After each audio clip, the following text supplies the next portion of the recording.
Ouais, joue le magicien. Jonathan, Jonathan, Maelo, la musique, Maelo, la musique, Maelo, la musique, Maelo, la musique,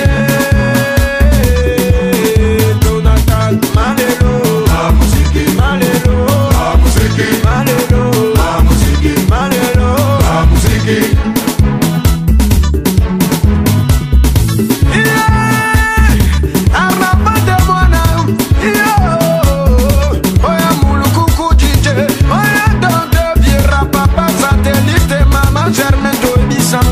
On a pleuré pour Jonathan. Oh ya Jonathan.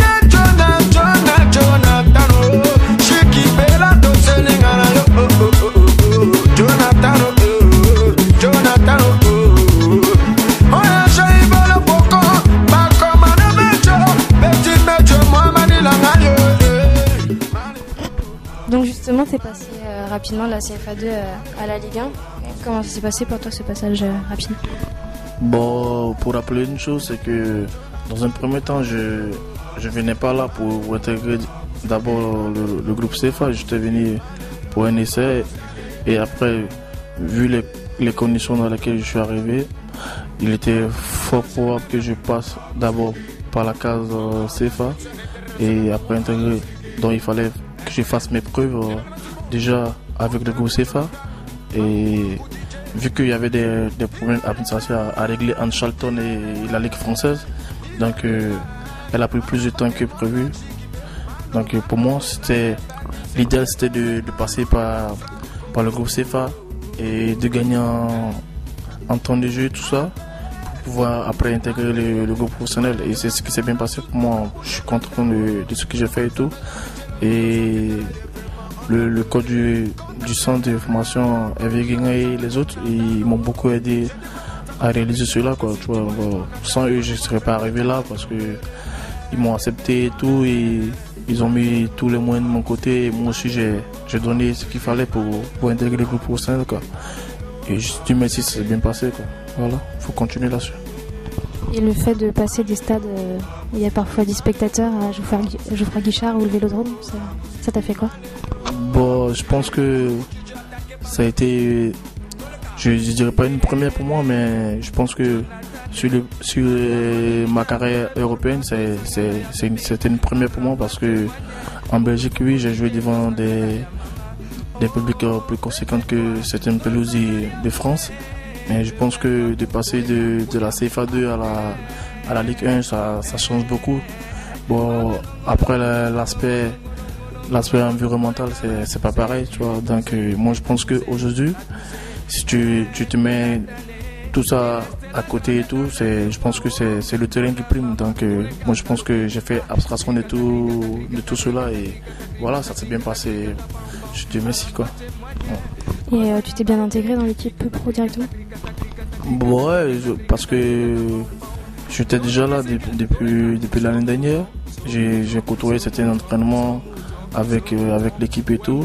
Donc pour moi, c'est la philosophie de travail du centre et de l'équipe professionnelle, elle est similaire. Donc j'ai pas eu assez de temps, tu vois, pour m'intégrer et tout dans l'effectif. Ça s'est passé rapidement vu que c'était les mêmes exercices qu'on faisait au centre de formation. Et voilà, quoi, ça a été vite fait pour moi. Il y avait des joueurs qui t'impressionnaient dans le groupe pro? Bon, bien avant que j'arrive, je voyais déjà les matchs et tout. Je voyais souvent des matchs soit à la télé ou j'allais au match. Je pense que pour moi, c'est collectivement que je vivais la chose. Je voyais qu'il y avait un collectif qui était mis en place. Bon, sans pour autant dire qu'il n'y a pas certaines personnes qui sortent du lot. Mais vu que le collectif primait, donc je pense que tout le monde était bien intégré dans ce que demandait le coach et tout, et le club. Donc pour moi, bon, c'était une équipe conquérante et une équipe qui en voulait. Et je pense que quand c'est comme ça, c'est toute l'équipe qui bénéficie et qui gagne, quoi. Donc moi, franchement, j'ai pas trop particulièrement quelqu'un à qui tirer le chapeau, quoi. Pour moi, c'était un collectif et voilà, quoi. Tu as un petit mot sur Christian Gourcuff et sur le staff en général? Bon, je pense que ce qu'ils font jusqu'à présent, bon, je pense qu'ils font du bon boulot et tout. Et moi, je suis pas... La méthode du coach n'est pas étrangère, vu que étant la SEC, on faisait beaucoup de travaux tactiques et tout, et les aspects techniques et tout. Donc pour moi, c'est une suite logique quoi, de ce que j'avais vu auparavant. Et ça me plaît parce que ça me permet encore de me peaufiner encore dans ma progression pour la suite de ma carrière. Quoi. Donc t'as pas eu de mal à assimiler la tactique Gourcuff? Non, je sais pas. Même quand je suis arrivé en Angleterre, c'était pareil, ils faisaient que du 4-4-2. Donc voilà, j'ai connu que ça. Bon, voilà, chacun a sa méthode et tout, et sa rigueur du travail. Et je respecte chacun d'entre eux. Et je pense que je n'ai pas eu de problème à assimiler cela. Quoi. Et ton poste de formation, c'est la défense centrale. On t'a vu jouer à droite, à gauche, et même en milieu de terrain. Tu préfères évoluer à quel poste? Bon, comme je disais, comme tout jeune comme moi, si tu es passé par un centre de formation et que tu as bien suivi ta formation, je pense que tu dois être en mesure au moins de pouvoir assimiler certains postes. Comme si tu es défenseur, tu dois être en mesure de pouvoir jouer tous les postes de la défense s'il y a urgence. Et je pense que c'est ce que j'ai fait. Même au milieu, j'ai souvent joué au milieu de terrain, que ce soit ici ou ailleurs. Mais je pense que pour moi, j'ai pas trop grande préférence sur le poste à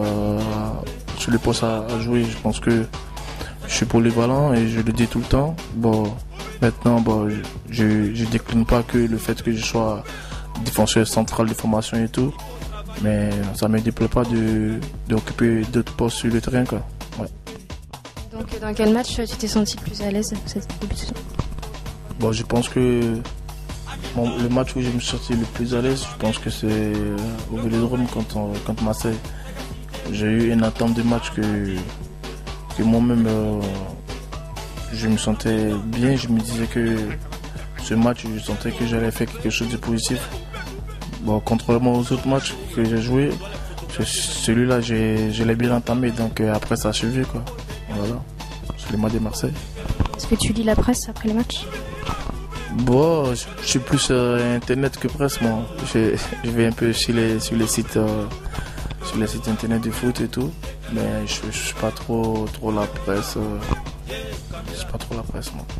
Et avec tes bonnes prestations de début de saison, est-ce que tu as pensé à la sélection?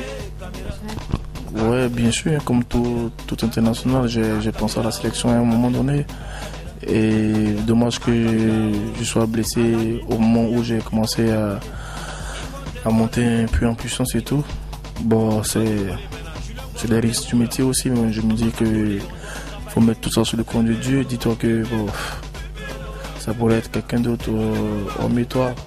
Et ça arrivé. Bon, moi, je ne prends pas la tête. Je pense que la sélection, elle existe toujours. Et je pense que quand je serai revenu de ma blessure, il va falloir cravacher Dieu encore pour intégrer la sélection. Quoi. Sinon, j'y pense tout le temps. Va à Abidjan, c'est le coupé décalé. Va à Bamako, c'est le coupé décalé. Va au Sénégal, c'est le coupé décalé. Tu vas à Paname, c'est le coupé décalé.